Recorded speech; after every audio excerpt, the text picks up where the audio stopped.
Hello everybody and welcome to the London Mountain Podcast. My name's Greg Hackett, and in this series of interviews I'm going to be talking to filmmakers who enter their films for our festival, and I'm also going to be talking to community hosts who are the wonderful people who share those films in their communities. If you think you could be either a filmmaker or a community host, then this is the podcast for you. Enjoy. Sam Huby, hello, how are you? Hello, I'm very well, thank you.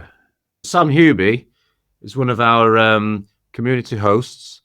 He ran an event in York last year in a climbing centre. So we're going to explore that and maybe also talk a little bit about York or Yorkshire as an area for climbing. We'll just like to see how it goes and take it from there. But it's the first of my interviews with somebody who was a community host. See, that's the kind of thing the editing takes out. So I'm a little bit nervous, actually. How are you feeling? I feel all right, actually. I'm just a bit disconcerting having to look at myself, but that's all right. Yeah, I'm struggling with that as well. Not you, obviously. I'm struggling with looking at myself. But there's nothing wrong with you, but you look a bit weird. Anyway, this editing suite's fantastic, by the way. It's going to take on it. AI, write me a podcast. So tell me if I'm right, I think I'm right in saying you're actually from the Yorkshire, as Miranda once said, from the Yorkshire area. Is that right? Yeah, I was born in Hull, and then moved around a lot when I was a kid. I was down south for a few years, but I've been back in Yorkshire now for 20 years. And what got you into climbing? I used to go with my dad. And yeah, when I was a kid, when I was 13, 14, he used to go climbing and took me with him. And then carried on from there. I lived in Leeds in the kind of 80s where there was quite an active climbing scene. Then I went to university in Sheffield, largely because it was close to the Peak District and there was lots of climbing. But I'm assuming North Yorkshire is a little bit of a... So, interestingly, when I was growing up, North Yorkshire was a bit of a backwater as far as climbing was concerned.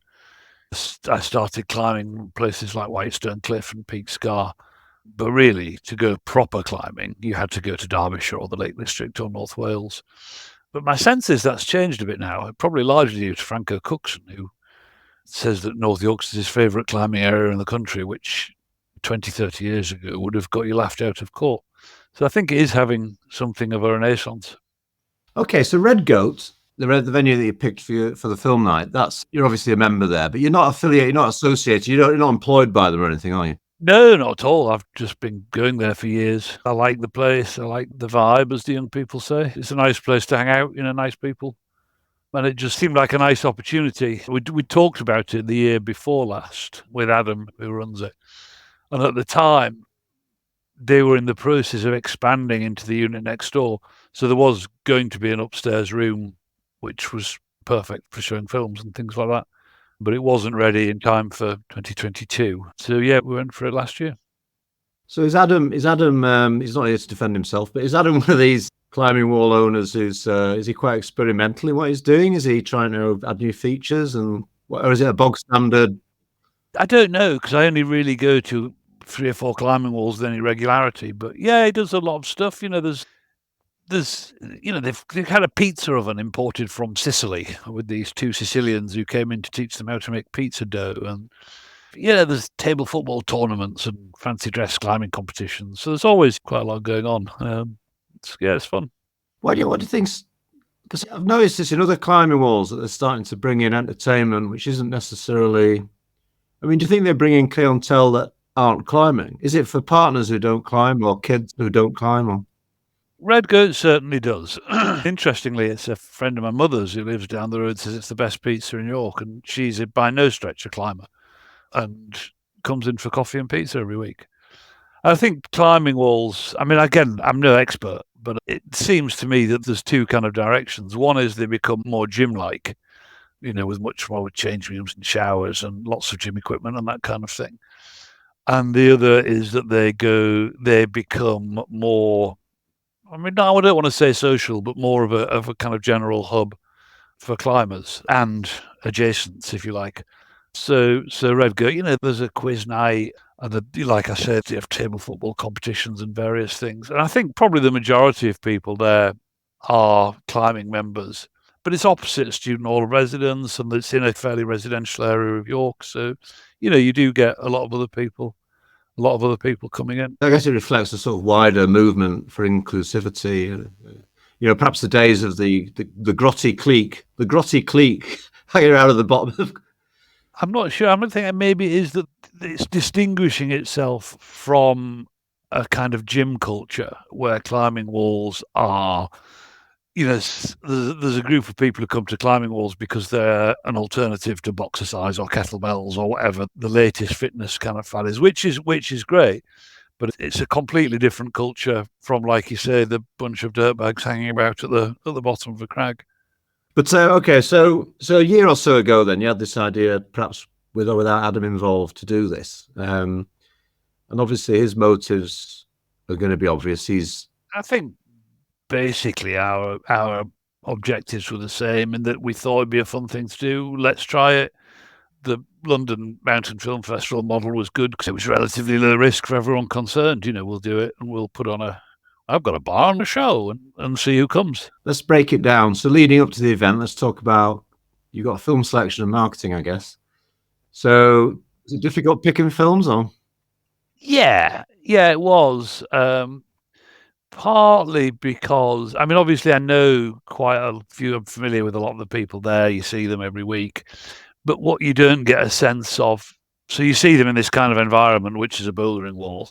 I don't know if, a lot of them, I don't know if they're interested in ice climbing or mountaineering or, or maybe all they do is indoor bouldering.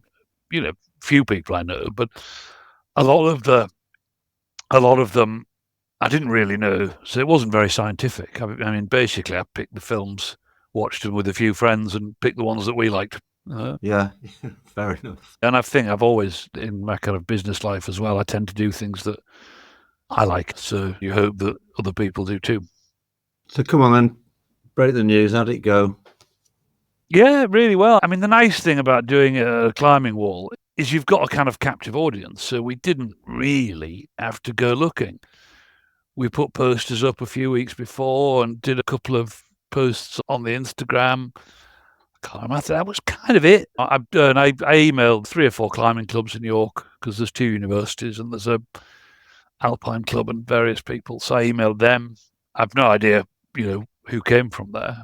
But yeah, no, it sold out a couple of weeks in advance, and that was 60 tickets, which is all we had the capacity for at the time. We actually ran it again because we had people saying, oh, no, I've missed it, blah, blah. And so we just basically reran the same program a week later. We only got about 20 or so people for that, but they were really happy. They were like, oh, thank you for putting it on again, because we were really gutted that we missed it. But we got a lot of really positive feedback. 60 is a sufficiently small number that you can actually talk to most people on the way out or afterwards. And it was overwhelmingly positive, because I was a bit nervous, largely for the film selection, that people were going to say, God, that was boring, or, why do you show those? That's got nothing to do with what we do. But no, nobody had a bad word to say about it, really.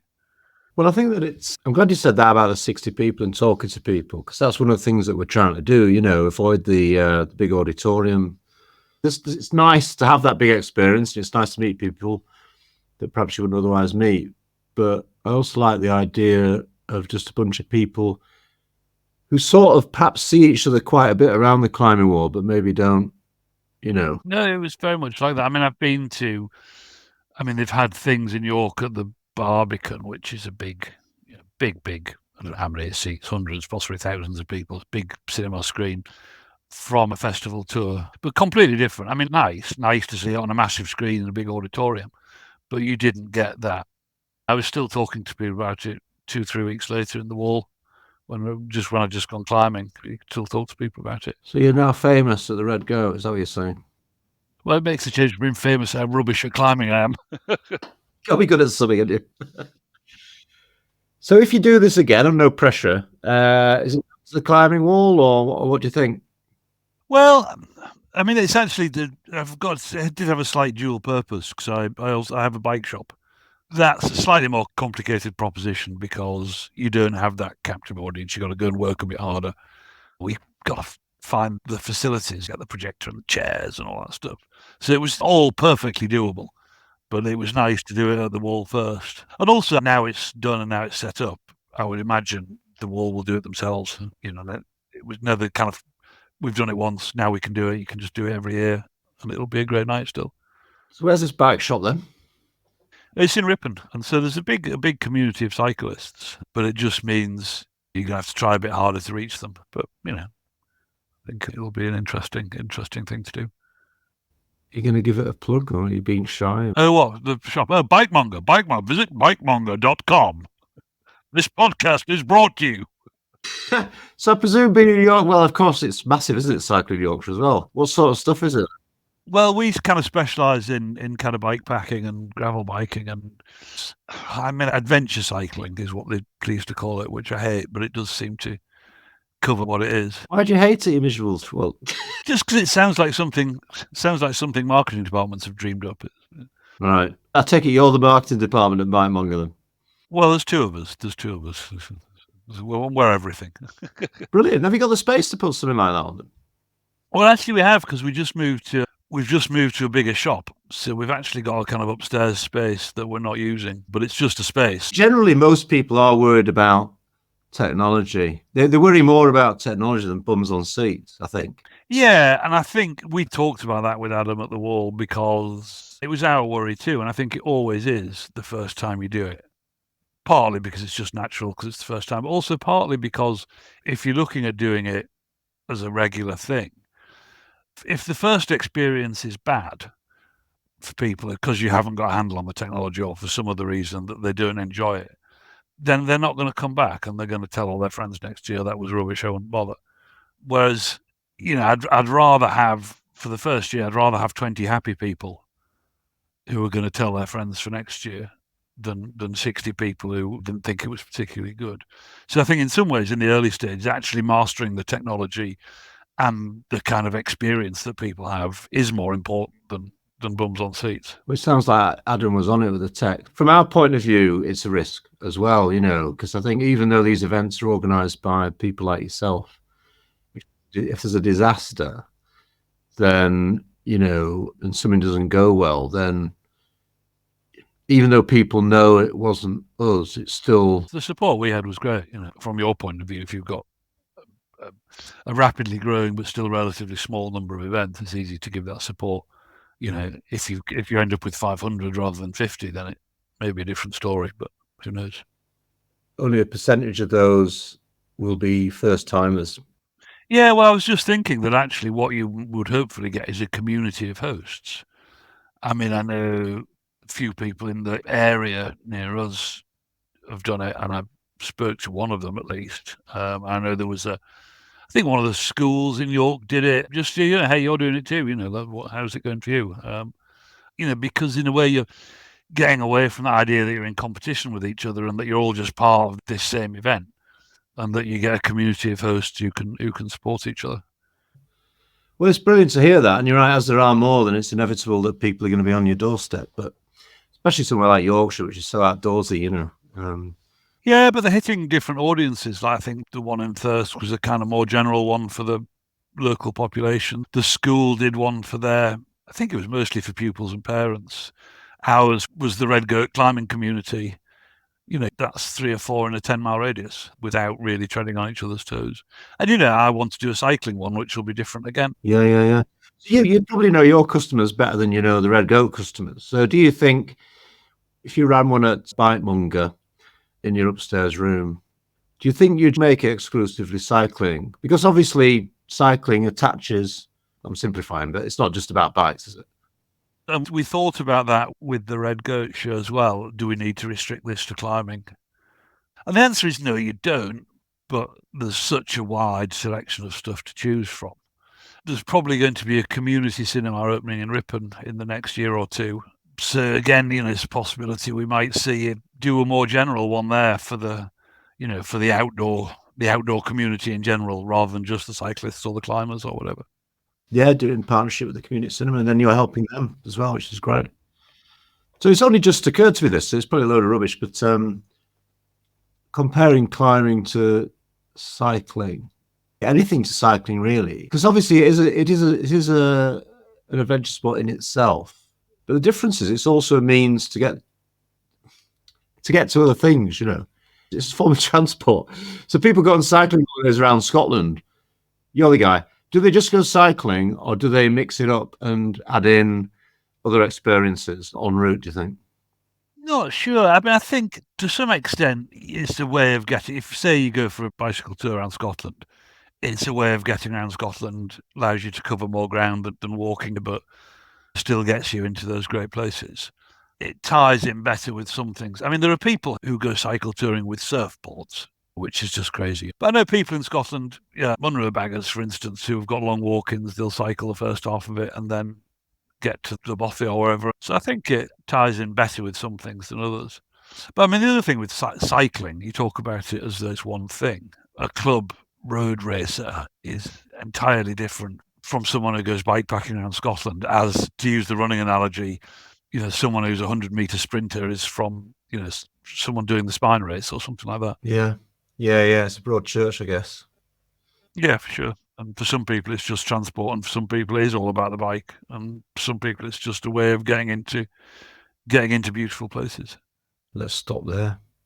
I always like to finish an interview with the words "beautiful places." York's a beautiful place, of course. So thank you to the people of York and to Adam, and we'll see you next year. Thanks, Sam Huby, York. See you later, mate. Thanks a lot. See you later. Hey, everybody, and thanks for watching. I hope you enjoyed that. Don't forget, if you want to be a community host, it is really, really easy to bring adventure to your hometown, village, wherever it is you hang out, and raise money for your club, your charity, your adventurous cause. All the details are on our website. Check it out, and we'll see you in February. Thank you. Bye.